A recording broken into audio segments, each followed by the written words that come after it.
Salve, salve amigos da astronomia em todo mundo. Meu nome é Sérgio Sacani, sou editor do blog Space Today e você está assistindo a mais um Space Today TV. No programa de hoje, vamos começar uma série de vídeos sobre a Parker Solar Probe, a sonda da NASA que vai para o Sol. Se tudo correr bem, o lançamento é dia 11, no sábado de madrugada.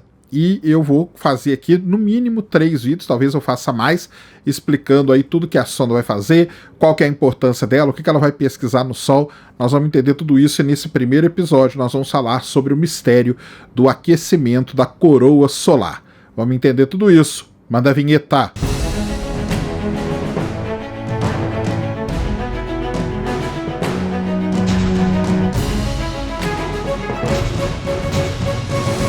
Muito bem, pessoal, vídeo novo aqui no canal. Antes do vídeo começar, você já desce aí, já deixa seu like, já se inscreve no canal para você não esquecer durante o vídeo e para ajudar a causa da divulgação científica no Brasil e para ajudar a nossa causa.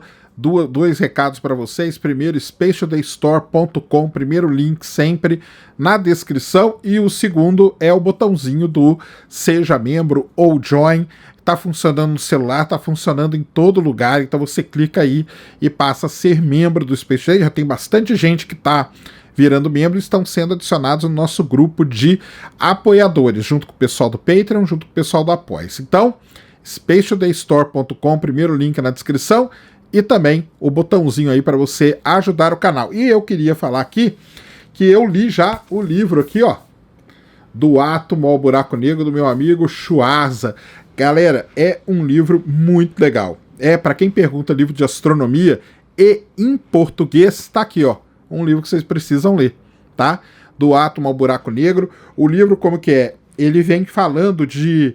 Ele separou vários objetos e ele vai explicando. Então, por exemplo, ele explica a galáxia IC1101, a maior galáxia já detectada. Aí tem um texto explicando sobre ela.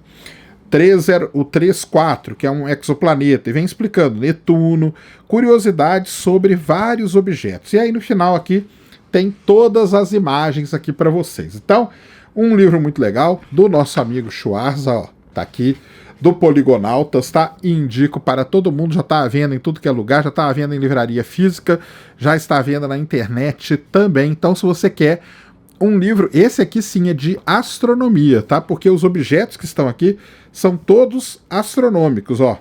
Marte. Aí ele vem aqui e fala bastante coisa sobre Marte. E aí vai indo.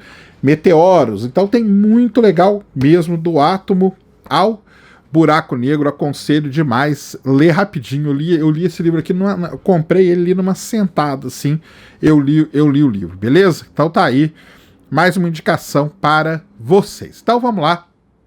Vamos falar aqui do que a gente veio falar, que é sobre a Parker Solar Probe. Na verdade, hoje eu vou falar para vocês de um dos grandes mistérios do Sol, que é o aquecimento da coroa solar. Vamos tentar entender toda essa história. Quando a gente observa, né, um dos fenômenos mais belos astronômicos de se observar é um eclipse total do Sol. Para quem ainda não observou, eu aconselho, observe pelo menos um antes de você morrer, porque realmente é espetacular. E é durante o eclipse que é uma das raras chances que a gente tem de ver, de observar o que a gente chama de coroa solar, que é a atmosfera externa ali do Sol, ou corona solar, né, que é a parte externa do Sol, que a gente não vê normalmente por causa do brilho. Ela é tênue, ela é muito tênue, então só quando o Sol é totalmente eclipsado pela Lua é que a coroa aparece. E foi num eclipse desse, em 1869, que os astrônomos começaram a ficar intrigados com o que acontecia com a coroa. O que aconteceu? Quando os astrônomos observam uma estrela, eles usam os espectrômetros, que medem o espectro, né? Decompõem a luz da estrela e você vai saber ali quais os elementos que fazem parte daquela estrela. Durante o eclipse lá de 1869, eles fizeram isso. É uma maneira de você estudar até a espectrometria da própria coroa, e quando eles fizeram isso, eles viram uma forte emissão na cor verde, uma emissão que eles não sabiam explicar, que não tinha elemento nenhum, elemento químico nenhum que explicasse aquela emissão, e por conta disso, por ser algo desconhecido, eles deram o nome para um elemento. Eles inventaram na hora um elemento que estava emitindo naquela naquele comprimento de onda. E eles deram o nome de coronium, por isso que tem o nome de coroa ou corona solar. Então basicamente foi aí que nasceu toda a complicação. Primeira coisa, eles identificaram isso. Eles tentaram de várias maneiras explicar de onde que vinha essa emissão na luz verde. Eles não conseguiam explicação nenhuma.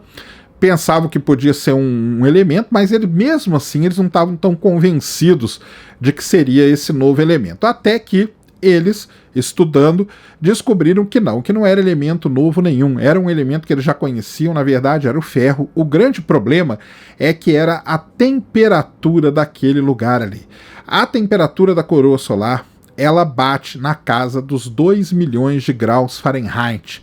E isso é muito estranho, porque é 200 vezes maior a temperatura do que a temperatura na superfície do Sol. E como que você pode explicar isso? Como explicar que a temperatura na superfície do Sol, que é uma estrela, é menor do que a temperatura na atmosfera externa do Sol? E não é pouco menor, não, é muito menor. Isso aí virou um dos grandes mistérios da astronomia. Os astrônomos não sabem a resposta. Existem modelos que explicam? Existem.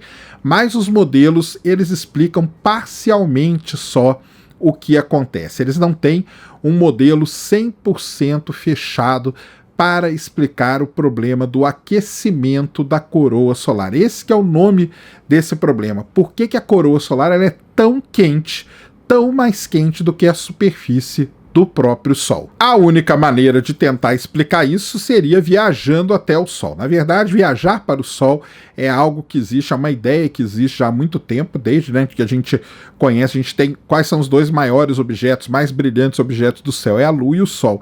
Então, a ideia intuitiva é você viajar para esses objetos. Então, a ideia de viajar para o Sol existe há muito tempo, mas não é algo tão simples assim. Enquanto não se tinha, ou não se tinha, né, até agora, a tecnologia para viajar até o Sol, os astrônomos bolaram teorias para explicar por que a coroa solar é tão quente assim. Então, na verdade, eles bolaram duas teorias para tentar explicar o aquecimento da coroa solar. A primeira teoria é baseada num negócio chamado ondas de Alfvén. São ondas magnéticas que acontecem ali no Sol, e essas ondas elas têm a característica de transportar partículas carregadas em alta rotação, e com isso as partículas se tornam muito aquecidas, e essas ondas conseguem transportar essas partículas até a parte externa do Sol. Pessoal, os astrônomos explicam que é a mesma coisa, o efeito seria parecido, né, de como que as ondas no mar conseguem levar os surfistas até longe, né? Então, como que você surfa numa onda do mar, basicamente seria isso, só que no caso ali, ondas magnéticas. Essa é uma explicação que os pesquisadores dão, é uma das teorias. A outra teoria é baseado no que a gente chama de nanoflares. O Sol, ele tem flares, que são aquelas grandes explosões que acontecem no Sol. Essas explosões, como que elas são causadas? Você tem as linhas de campo magnético que estão conectadas ali, a tensão magnética fica muito grande naquelas linhas, as linhas se rompem, só que elas se rompem de forma explosiva. Quando elas se rompem de forma explosiva, você tem uma explosão solar, e aí tem a classe e tudo mais. As nanoflares seria a mesma coisa, só que causada pela reconexão magnética. Quando essas linhas se abrem depois da explosão, elas se reconectam com o Sol. E nesse processo de reconexão criam-se nanoflares. E essas nanoflares elas teriam também a característica, a possibilidade de esquentar muito o plasma ao seu redor e o plasma distante também, e isso de alguma forma explicaria o fato da coroa solar ser tão mais quente do que a superfície do Sol. Os astrônomos falam que essas teorias elas não seriam necessariamente excludentes, ou seja, elas podem acontecer juntos, pode ser um efeito combinado de uma onda eletromagnética junto com nanoflares para aquecer o Sol. Na verdade, eles não sabem direito. Por que que eles não sabem? Porque daqui da Terra, nós estamos a 150 milhões de quilômetros de distância do Sol, é praticamente impossível a gente ter certeza de qual dessas teorias aí queria ser a que explicaria o fenômeno, ou se teria uma terceira, ou se essas duas seriam somadas, né? Seriam efeitos combinados dessas duas explicações, ou uma coisa que não tem nada a ver, que a gente nem sabe o que é. Mas daqui de longe não tem como fazer isso. Os astrônomos falam que é impossível a 150 milhões de quilômetros ter uma resolução, estudar em detalhe a coroa solar, mesmo porque eu falei no começo, ela não é estudada sempre. Não é sempre que você tem a possibilidade de estudar a coroa solar. Por isso que existe a Parker Solar Probe, essa sonda que a NASA vai lançar no dia 11, se tudo correr bem, no sábado, e essa sonda ela vai viajar através da coroa solar. E aí sim ela vai trazer as respostas, pelo menos tudo indica que ela irá trazer as respostas. Por quê? A Parker Solar Probe ela tem vários instrumentos que eu vou falar durante a semana para vocês, mas hoje eu quero falar dois em específico. Um deles é chamado Fields e o outro é chamado SWIP. Esses dois instrumentos que vão tentar resolver o problema do aquecimento da coroa solar. O Fields, ele tem aí, o principal objetivo dele é medir, né, o campo magnético, campo eletromagnético, tentar medir tudo que acontece ali no Sol, a intensidade desse campo, tentar identificar zonas de reconexão magnética. Esse é o principal objetivo do instrumento Fields. E o outro é o SWIP, e esse instrumento ele vai contar as partículas do Sol, vai contar quais são as partículas mais abundantes, como elas estão distribuídas e tudo mais. O SWIP e o Fields eles vão trabalhar de forma integrada para tentar resolver esse problema. E como que eles vão fazer isso? Por exemplo, eles podem identificar uma zona de reconexão com o Fields. Essa zona de reconexão, a gente sabe que um momento ela vai se arrebentar de forma explosiva. Essas linhas é como se fosse aquela borrachinha que você amarra dinheiro.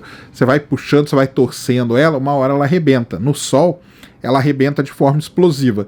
Quando isso acontecer, o SWIP ele vai contar as partículas. E ao contar as partículas, ele também consegue medir a direção e a velocidade. Se elas estiverem indo para direções opostas, quando arrebenta essa linha de campo, aí você consegue montar então todo esse quebra-cabeça. Então o SWIP junto com o Fields são os dois instrumentos da Parker Solar Probe que estão indo para o Sol para investigar exclusivamente o problema do aquecimento da coroa solar. Esses dois instrumentos eles vão ter a capacidade até de separar esses eventos. Então eu falei, né, que uma das teorias é sobre as ondas de Alfvén, né? Então vamos dizer que essa seja a causadora.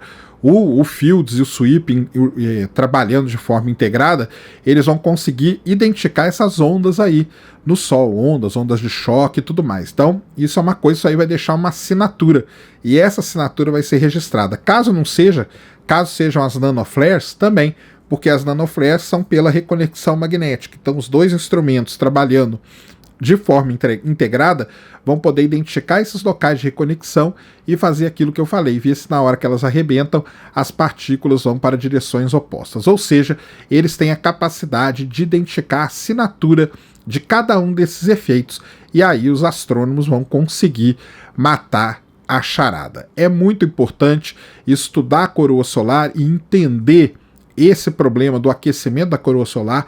É algo muito importante por vários motivos. Primeiro, porque é um grande mistério da astronomia, está aí há mais de 150 anos sem ter uma resposta concreta sobre o que é isso. O segundo é que a coroa solar e tudo que envolve aí o Sol, né, tem a ver com o que a gente chama de clima espacial. E o clima espacial é algo que afeta diretamente a todos nós.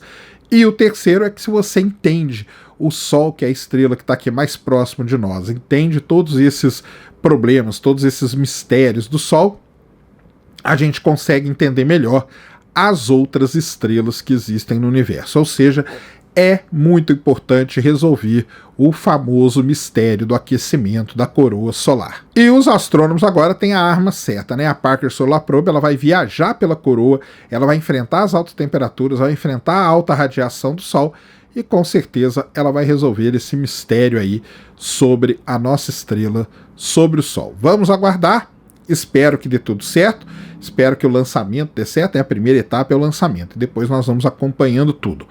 Amanhã eu vou falar aqui sobre o outro mistério, que é o vento solar, que é uma outra coisa que a Parker Solar Probe vai estudar também. E depois, na quarta-feira, eu vou falar por que a Parker Solar Probe não derrete o que tem nela de tão especial que faz com que a sonda possa chegar tão perto assim do Sol.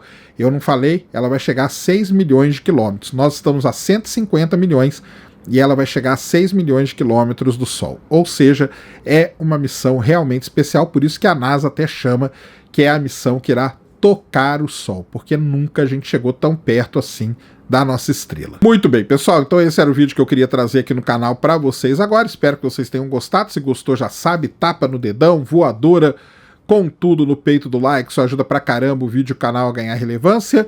Nunca se esqueça do pacotão youtubístico, compartilha, favorita, se inscreve no canal se você ainda não é inscrito e deixa aí nos comentários o que você quiser saber. Tamo junto dioturnamente na luta contra a má divulgação científica no Brasil e contra a anemia na divulgação da astronomia no nosso país. Mais uma vez, meu nome é Sérgio Sacani, sou editor do blog Space Today e você acabou de assistir a mais um Space Today TV. Fui!